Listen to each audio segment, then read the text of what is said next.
my name is Steebie, and to be honest with you, I enjoy exactly one thing about Destiny 2.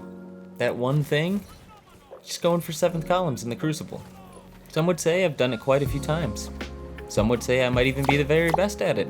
But one thing that I think everybody can agree on is that I definitely need to get outside more frequently. But not today. Because today, in this video, I'm going to examine all 22 of the current Crucible maps from Destiny 2 for their most important attribute, their column ability. Now what is column ability, you may ask? Well, it's a fancy word I made up, but in simple terms, it's a score system for how well suited each Crucible map is for getting 7th columns. Some of the important factors that I considered for this include spawn predictability, map flow and rotations, and diversity of options.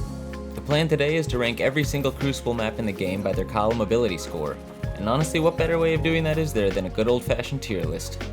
Now, if you're sitting here thinking to yourself, wait a minute, 7th columns are hard to get, what's the point of even watching this?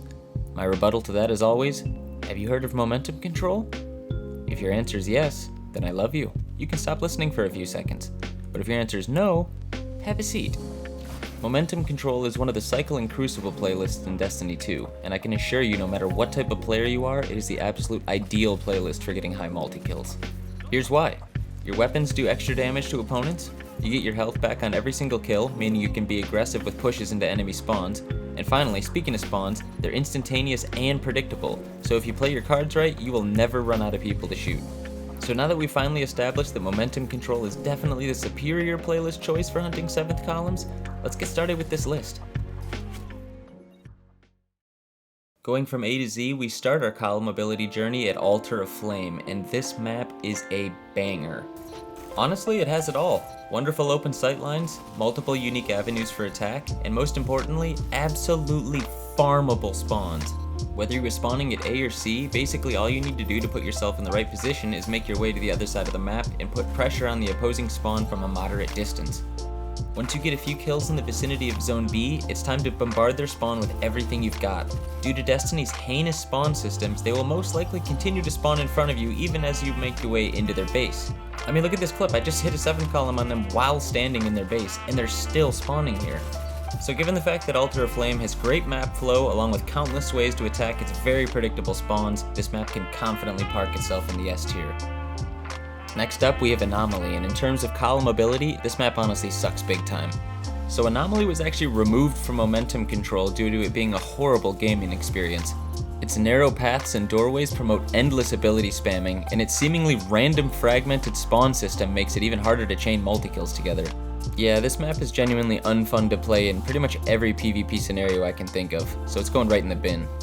The next map is another absolute stinker. Bannerfall offers essentially one experience: leave your spawn and ape towards B. A and C spawn are somewhat farmable, however the only way to set up this scenario would be to start at B and push down the street into the enemy spawn. Unfortunately, this results in most Bannerfall 7th columns looking very similar. So to summarize, the map is an absolute bore, and unfortunately it lacks variety when considering one's options for pursuing 7th columns. Despite the fact that it's not quite as bad of an experience as playing on Anomaly, unfortunately it still needs to join it on the tier of shame. Moving away from the steamy turds in D tier, we have Burnout. This map's pretty good. It has solid flow of movement and spawns that are predictable enough to catch a group of enemies together pretty frequently.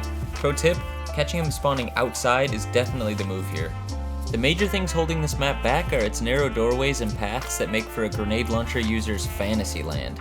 Just when you think you're on a streak, a stray dead messenger or wolfpack round will quickly serve you a large slice of humble pie. Burnout provides fantastic chances for getting 7th columns, but also plenty of rage moments in between. Let's go with B tier. Next is another interesting map. Cauldron definitely has a high column ability score. It's got multiple spawns to catch and manipulate, as well as plenty of avenues to choose when starting a multi-kill.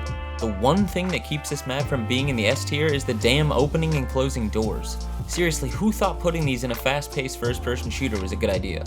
That being said, Cauldron is still good enough to take the first spot in the A tier. What we have next is arguably the worst map in the game when it comes to hunting 7th columns. All it takes is one game on this map to let any player know that Convergence is the antithesis of fluid gameplay. If you aren't getting destroyed by grenade launchers and abilities, then you're most likely running from one side of the map to the other to even find anyone to shoot. I can honestly say that I only have a small handful of 7th columns on this map. They are truly hard to get. So if you manage to get a 7th column on Convergence, I guess just use it as an excuse to never play the map again. Problem solved. I think deep down in our hearts we all know where this map belongs. The next map is the second one of the batch that was removed from Momentum Control due to it possessing what is probably the laziest spawn mechanics of any multiplayer map I've ever seen. You want a free 7th column? Gain control of zones C and B, get right about here, pop a roaming super, a well, or simply grab your favorite weapon and start frying the enemy as they attempt to find an exit from the certain hell of an existence that is A-spawn. I mean, look what happens right after I drop a 7th column on A-spawn.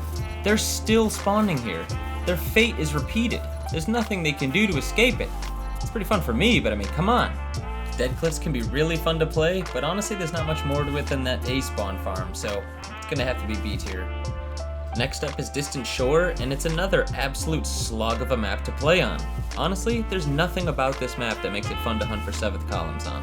The one thing keeping me from placing it immediately in the bottom tier is the fact that you can pretty much guarantee a C-spawn zone trap at least once a game. So take this opportunity whenever you can, because the rest of the game will most likely be miserable. Distant Shore is the model C-tier candidate for me. Moving on from the bad, we have what may be the most legendary map in the game when considering column ability. So much so that it practically inspired this entire video. To put it simply, Endless Vale is a 7th column farmer's wet dream. First of all, A and C spawns are these massive areas that offer absolutely zero protection for respawning players. If you play your cards right, you can quite literally push into one of these spawns from either B zone, the center lane, or the lower heavy spawn, farm them viciously until the spawn flips, then simply go back the other way and rinse and repeat. Honestly, when considering the factors that determine a map's column ability, I genuinely cannot imagine any design that would top what Endless Vale offers. This map goes straight to the S tier. Next we have Eternity. This is a weird map to talk about since objectively it is a poorly built map and it features some of the worst spawns in Destiny 2. Fortunately for us, that makes it phenomenal for racking up 7th columns. Similarly to Endless Vale, Eternity has large spawns behind Zone A and the equally large spawn back behind Zones B and C. They are essentially the only places you will ever spawn, and they offer virtually zero immediate protective cover. Although these spawns are great to farm, 7th columns on this map quickly begin to resemble one another since there aren't many unique angles of attack. Eternity is great for padding your stats, but the overall experience of the map keeps it from joining the Legendary in the S tier. So A tier it is. Moving on, we have Exodus Blue, and setting aside the fact that there was no way that this map was designed with 12 players in mind, it can actually be quite fun to hunt 7th columns on. This is mainly because of the wide open spawns surrounding the entire outskirt of the map. The best scenario you can find yourself in on Exodus Blue would be to rapidly gain control of B in either A or C in quick succession. This will force a wholesale spawn on the other side of the map. As a 7th column farmer, you should be ready and in position near the tube adjacent to Zone B with your super or favorite weapon ready. Once you get a multi-kill rolling, press into their spawn and see what you can get.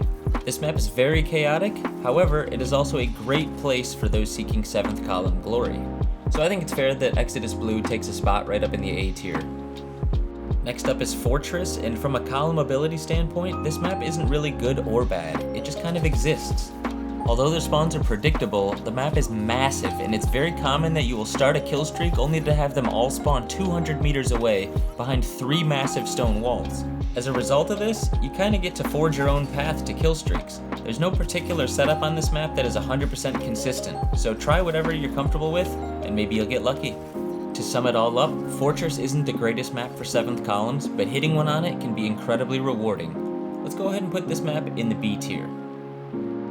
Next up is Fragment, and this map is also huge, but unlike Fortress, it rarely rewards you if you play intelligently. The places where 7th columns do most commonly occur are widely exploited and frankly boring to pursue. Most 7th columns I see on this map contain several kills on people who are still in their spawn animation. And although that's not really a problem at the end of the day, it's kinda nice to save clips in which you're actually being shot at by your opponents instead of killing helpless spawners. So the verdict on Fragment? Although it lacks the uniqueness and variety of other maps, it's not the absolute worst for farming 7th columns. Let's go C tier. Javelin 4 is up next, and this is another one that simply hits differently than most maps. Besides the fact that it feels great to play in every single Crucible playlist, it also provides something that no other map in the game offers. And that's two completely different types of easily farmable spawn locations. On one side you have A spawn, which is this tightly packed dark room that you can put pressure on from 3 different entry points. And on the other side you have this giant gaping spawn area behind Zone C, where an entire team can spawn multiple times before the game even considers moving them elsewhere. It goes without saying that Javelin 4 is without a doubt one of the best maps in the game, and the same can be said for its column ability score. This map is a joy to play on, and it offers tremendous variety for hunting 7th columns. Definitely an S tier for me. The next map we'll be taking a look at is Midtown, and it is another legendary map for 7th column farmers.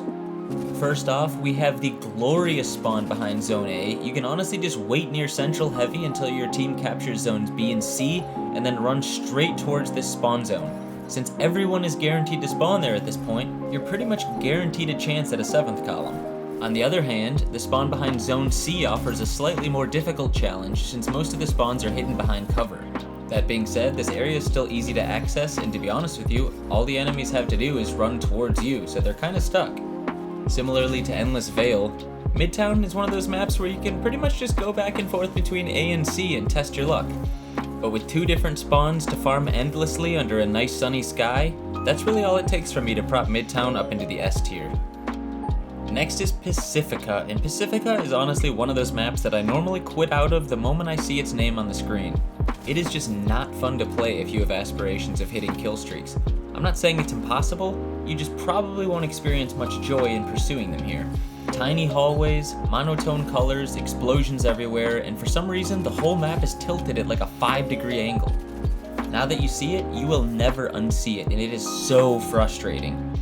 So given the fact that Pacifica offers no options for 7th columns other than getting lucky, on top of the fact that the map is off-axis for some reason, just get me out of here. D tier. Moving on, we have a pretty solid map in Radiant Cliffs. It looks great aesthetically, has wonderful flow to it, and provides some of those juicy farmable spawns that we know and love. The one thing keeping this map from S tier majesty is actually probably the strongest actual trait that this map possesses from a development point of view, and that is its ability to flip spawns seemingly by itself. I mean, you can be ready for war with zones B and C captured, looking down the open lane of A spawn as your enemies cower in fear, only to kill 4 or 5 of them before the game just yeets the rest of the spawning enemies to the other side of the map. They will literally spawn with or sometimes even behind your team instead of near the zone that they control. In conclusion, Radiant Cliffs is a great map with predictable spawns, but it can get a little bit frustrating. Still an easy A tier. Next up is Rusted Lands, and if you don't know anything about this map, just take it from me, the gameplay loop is just as boring as its name suggests. This map offers next to nothing in terms of entertaining gameplay. In fact, completing a game on Rusted Lands feels like more of a chore than a competition. The spawns on the map are predictable but annoying to properly time.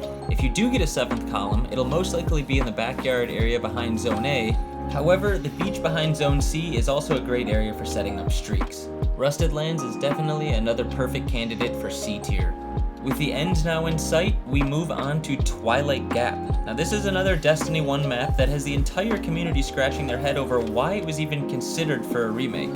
This map plays exactly like it did in Destiny 1, making it an absolute clusterfuck. The only consistent avenue for 7th columns would be gaining control of zones A and B to force a wholesale spawn at Zone C.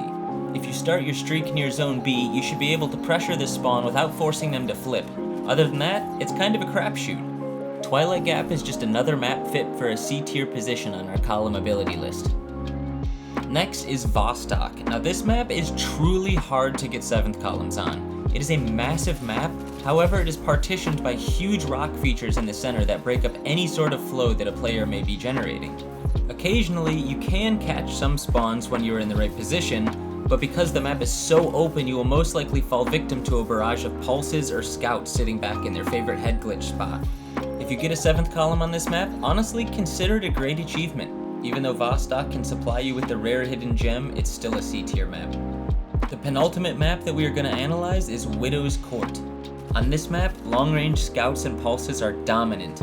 Sightlines allow you to see tremendous distances, however most spawns are unfortunately just out of view from the popular long-range perches. Occasionally, you can catch people spawning in the outskirts of the map from an elevated position, however these players can quickly scramble to cover to avoid any long-range fire. Widow's Court is another map where any 7th column should be considered a success, since they are relatively hard to come across. Once again though, C tier. Finally, the last map we will examine is Wormhaven, and this map is the perfect example of a 7th columner's double-edged sword.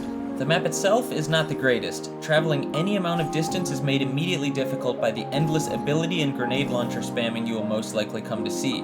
If we can get past this fact, the areas behind Zone A and Zone C are wonderful spots for 7th columns. If you can time a push into the opposite spawn right after you or your team has cleared out the enemy from the other side, you most likely have about 20 seconds or so to rain down upon them before the spawns inevitably flip again. Wormhaven may be a sour experience for the most part, but it definitely presents opportunities to those who seek them. I think a B tier position is perfect for our final map. Alright, so this tier list is finally complete. If you're watching this video and you've made it this far, give yourself a pat on the back. This was a long one, but honestly, I really enjoyed putting it together. If you were entertained by the video, possibly learned something, or just muted me and watched the clips in the background, I really appreciate you. Thanks for paying my modest channel a visit, and I hope you have a wonderful rest of your day. See ya!